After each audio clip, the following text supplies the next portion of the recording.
Michael Crichton, you have the next statement.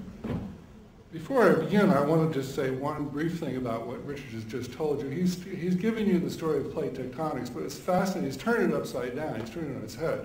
The story of plate tectonics actually is the story of one person who had the right idea, Alfred Wegener, and he had it in 1912. And it is the story of major scientists at Harvard and elsewhere opposing him for decade after decade until finally it was proven to be incorrect, what they were believing. So it is, in fact, when I was a kid, I was told the continents didn't move. It is, in fact, perfectly possible for the consensus of scientists to be wrong, and it is, in fact, perfectly possible for small numbers of people to be in opposition, and they will ultimately be proven true.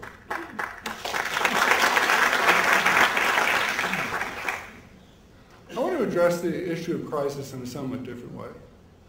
Does it really matter if we have a crisis at all? I mean, haven't we actually raised temperatures so much that we, as stewards of the planet, have to act?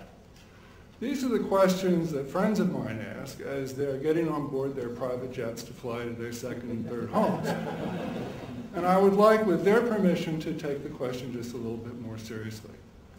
I myself, just a few years ago, held the kinds of views that I expect most of you in this room hold.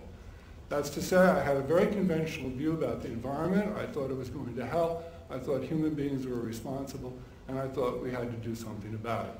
I hadn't actually looked at any environmental issues in detail, but I held that general view.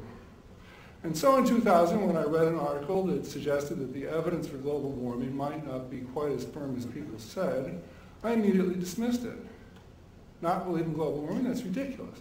How could you have such an idea? Are you going to try and tell me that the planet isn't getting warmer? I know it's getting warmer. I grew up in Long Island, and when I was a kid, we always had days off from school for hurricanes. There are no hurricanes in Long Island now. I spent 30 years in California. We used to have something called June gloom. Now it's more like May, June, July, August gloom with September, October, November gloom added in. The weather is very different. However, because I looked for trouble, I went at a certain point and started looking at the temperature records. And I was very surprised at what I found. The first thing that I discovered, which Dick has already told you, is that the increase in temperature so far over the last 100 years is on the order of 0.6 of a degree Celsius, about a degree Fahrenheit. I hadn't really thought when we talked about global warming about how much global warming really was taking place. Second thing I discovered was that everything is a concern about the future, and the future is defined by models. The models tell us that human beings are the cause of the warming, that human beings producing all the CO2 are what's actually driving the climate warming that we're seeing now. But I was interested to see that the models, as far as I could tell, were not really reliable. That is to say, their past estimates have proven incorrect. In 1988, when James Hansen talked to the Congress and said that global warming had finally arrived, the New York Times published a model result that suggested that in the next 100 years, there would be 12 degrees Celsius increase. A few years later, the increase was estimated to be 6 degrees, then 4 degrees.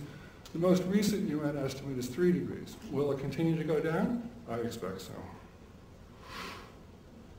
Now this left me in a kind of a funny position, but let me first be clear about exactly what I'm saying. Is the globe warming? Yes. Is the greenhouse effect real? Yes. Is carbon dioxide a greenhouse gas and being increased by man? Yes. Would we expect this warming to have an effect? Yes.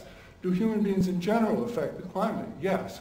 But none of that answers the core question of whether or not carbon dioxide is the contemporary driver for the warming we're seeing. And as far as I could tell, scientists had postulated that, but they hadn't demonstrated it. So I'm kind of stranded here. I've got half a degree of warming, models that I don't think are reliable. And how am I going to think about the future? I reasoned in this way.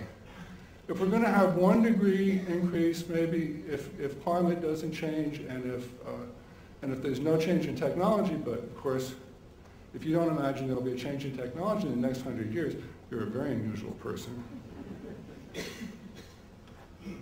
And I also was aware that we have actually been starting to do exactly the kind of thing that we ought to do, which is to decarbonize. Jesse Ausubel at Rockefeller University points out, for example, that starting about 150 years ago in the time of Abraham Lincoln and Queen Victoria, we began to move from wood to coal, from coal to oil, from oil to natural gas, and so on. Decreasing our carbon, increasing our hydrogen makes perfect sense, makes environmental sense, makes political sense, makes geopolitical sense, and we'll continue to do it without any legislation, without anything forcing us to do it, as nothing forces us to get off horses. Well, if this is the situation, I suddenly think about my friends, getting on their private jets, and I think, well, maybe they have the right idea. Maybe all that we have to do is mouth a few platitudes, show a good, expression of concern on our faces, buy a Prius, drive it around for a while, and give it to the maid, attend a few fundraisers, and you're done. Because actually, all anybody really wants to do is talk about it. They don't actually do anything. And the evidence for that is the number of major leaders in climate who clearly have no intention of changing their lifestyle, reducing their own consumption, or getting off private jets themselves. If they're not willing to do it, why should anybody else?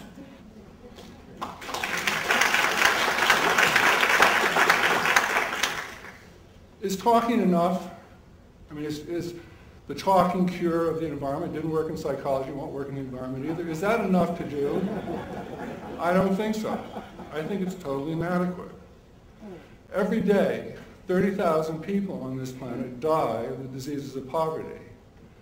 A third of the planet doesn't have electricity. We have 1 billion people with no clean water. We have 500 million people going to bed hungry every night. Do we care about this? It seems that we don't. It seems that we would rather look 100 years into the future than pay attention to what's going on now. I think that's unacceptable.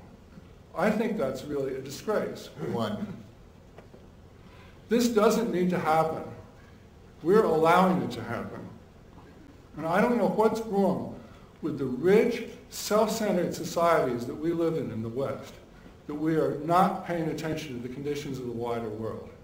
And it does seem to me that if we use arguments about the environment to turn our back on the sick and the dying of our shared world, and that's our excuse to ignore them, then we have done a true and terrible thing. And it's awful. Thank you.